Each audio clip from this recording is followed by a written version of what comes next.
ഒരു വ്യക്തി ആത്മഹത്യ ചെയ്യാൻ പോകുന്നു എന്ന് പറയുകയാണെങ്കിൽ ആദ്യം ചെയ്യേണ്ടത് നമ്മൾ പാനിക്കാവുക എന്നുള്ളതല്ല, അവരെ എത്രയും പെട്ടെന്ന് ഏറ്റവും അടുത്തുള്ള ഹോസ്പിറ്റലിൽ എത്തിക്കുക എന്നുള്ളതാണ്.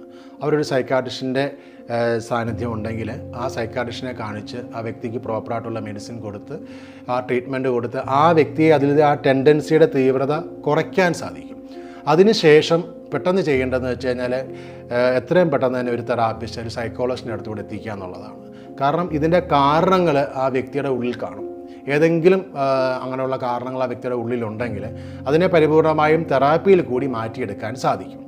ഇന്നത്തെ കാലത്തിൽ ഇന്ത്യയിൽ ഏറ്റവും കൂടുതൽ കുട്ടികൾ സൂയിസൈഡ് ചെയ്യുന്നുള്ളതാണ് നാഷണൽ ക്രൈം റെക്കോർഡ്സ് ബ്യൂറോയുടെ റിപ്പോർട്ട്. അവരുടെ റിപ്പോർട്ട് അനുസരിച്ച് 1 മണിക്കൂറിൽ 1 കുട്ടി വീതം ഇവിടെ സൂയിസൈഡ് ചെയ്യുന്നുണ്ട്.